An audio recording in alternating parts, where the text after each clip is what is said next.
Army act, امریکہ اور عمران خان، حکیم محمد سعید مرحوم، doctor اسرار احمد مرحوم اور عبدالستار ایدھی مرحوم کے درجات کی بلندی کے لیے دعاؤں اور ان کی دور اندیشی کو سلام پیش کرنے کے بعد عرض ہے کہ جب عمران خان ڈونلڈ ٹرمپ سے ملنے کے بعد جشن مناتے ہوئے آئے تو 10 اگست 2019 کو جنگ میں کشمیر اور امریکی اسکرپٹ کے زیر عنوان اپنے کالم میں نے لکھا تھا کہ دوسری تبدیلی یہ آئی ہے کہ امریکہ کے لیے اب القاعدہ اور طالبان نہیں بلکہ چین پہلی ترجیح بن گیا ہے۔ چین کے مقابلے کے لیے جہاں وہ دیگر اقدامات کر رہا ہے وہاں اس کی ضرورت ہے کہ بھارت کو اس کے مقابلے کے قابل بنانے کے لیے پاکستانی سائیڈ سے مطمئن کر دیا جائے اور دوسری طرف پاکستان کو بہلا پھسلا کر چین اور روس کی طرف مزید قریب جانے سے باز رکھا جائے۔ چنانچہ ایک طرف افغانستان میں پاکستان کی ضرورت ہے تو دوسری طرف خطے سے متعلق امریکہ کے ذہن میں یہ نقشہ ہے، اسی لیے وہ وقتی طور پر پاکستان پر مہربان ہوا ہے۔ کشمیر کے معاملے میں امریکہ کی شہ پر عمران خان کے دور میں انڈیا نے جو کچھ کیا وہ سب کے سامنے ہے، لیکن اصل ہدف یہ تھا کہ امریکہ نے عمران خان حکومت کے ذریعے سی پیک کے ساتھ کھلواڑ کرتے ہوئے چین کو ناراض کیا۔ افغانستان سے امریکی افواج کے نکلنے کے بعد امریکہ کے لیے پاکستان کی واحد محتاجی ختم ہو گئی اور افغانستان میں بھی بین الافغان مذاکرات کی کامیابی سے قبل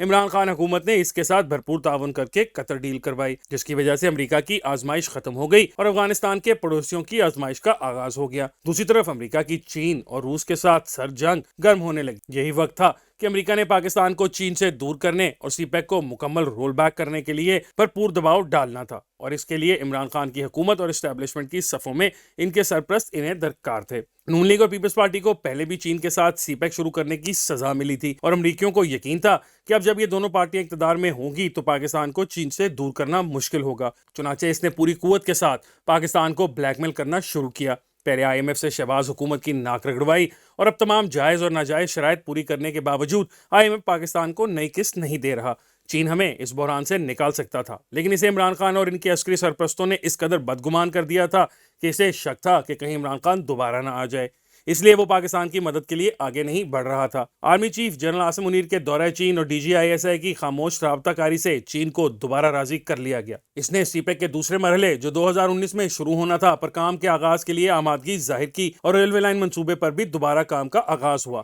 تو مغربی سرپرستوں نے عمران خان کو پوری قوت کے ساتھ نئی عسکری قیادت کے خلاف حملہ آور کروا دیا۔ ایسا نہیں کہ پورا امریکہ پاکستان کے ساتھ کھڑا ہے، لیکن نیو کونز اور برطانیہ میں گولڈ سمتھ پوری طرح ان کے ساتھی ہیں اور یہ پٹی ان کو پڑھائی ہوئی تھی کہ آپ امریکی سازش کا ڈرامہ رچا لیں تاکہ کوئی آپ پر شک نہ کرے۔ حالانکہ درپردہ عمران خان جو کچھ کر رہا تھا ان لوگوں کی شہ پر کر رہا تھا۔ آج سے 8 ماہ قبل جو پی ٹی آئی کے ہر سپورٹر کے منہ پر امریکی سازش اور ایبسولوٹلی ناٹ کے ایبسولوٹ جھوٹ کا نعرہ تھا، میں نے 24 ستمبر 2022 کے روزنامہ جنگ میں ایوان صدر میں چیف نیازی ملاقات حقائق اور نتائج کے زیر عنوان لکھا تھا کہ نوبت یہاں تک آئی کہ افغانستان کے لیے امریکہ کے سابق نمائندے زلمے خلیل زاد سے بھی آرمی چیف کو درخواستیں کرائی گئیں کہ وہ عمران نیازی سے ایک ملاقات کر لیں۔ واضح رہے کہ امریکی نیو کونز کے رکن زلمے خلیل زاد حکومت کی تبدیلی کے 1 ماہ بعد پاکستان آئے تھے اور نیازی صاحب سے خفیہ اور طویل ملاقات کی تھی۔ تب کسی کو میرے اس دعوے پر یقین آیا اور نہ کسی نے اس کا نوٹس لیا، لیکن اب جب نیو کونز اور اسمتھ فیملی کو محسوس ہوا کہ پروجیکٹ عمران خان لپیٹا جا رہا ہے تو انہوں نے پوری قوت کے ساتھ چیخو پکار شروع کر دی۔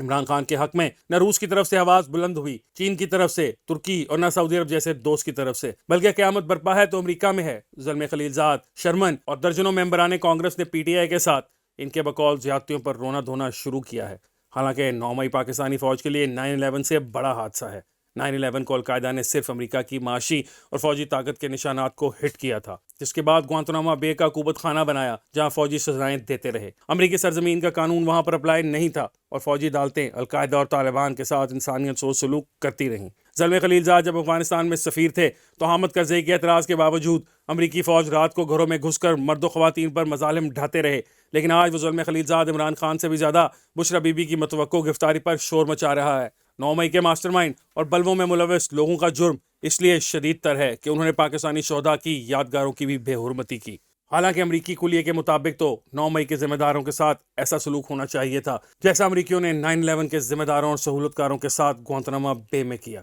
امریکہ کے قائم کردہ گوانتانامو بے، ابو غریب اور بگرام کی جیلوں میں فوجیوں کے مظالم اور ان کی نام نہاد عدالتوں کے خلاف کسی عدالت میں اپیل نہیں ہو سکتی تھی، جبکہ پاکستان میں جو خصوصی عدالتوں کی سزا ہوگی تو اس کے خلاف ہائی کورٹ اور سپریم کورٹ میں اپیل کی جا سکے گی۔ دوسری طرف جب پشاور ہائی کورٹ کے سیٹ وقار مرحوم کی قیادت میں ایک بینچ نے ان عدالتوں کے تحت سزا پانے والے تقریباً 200 افراد کو 2020 میں رہا کیا تو عمران خان حکومت سپریم کورٹ میں اپیل میں گئی اور سپریم کورٹ نے اس کے خلاف حکم امتناع جاری کیا۔ تب تو امریکہ یا عمران خان کو ان عدالتوں پر کوئی اعتراض نہیں تھا کیا اس لیے کہ وہ داڑھی والے اسلامی انتہا پسند تھے اور پی ٹی آئی کی طرح نیو کانس کا اثاثہ اور لبرل انتہا پسند نہیں تھے؟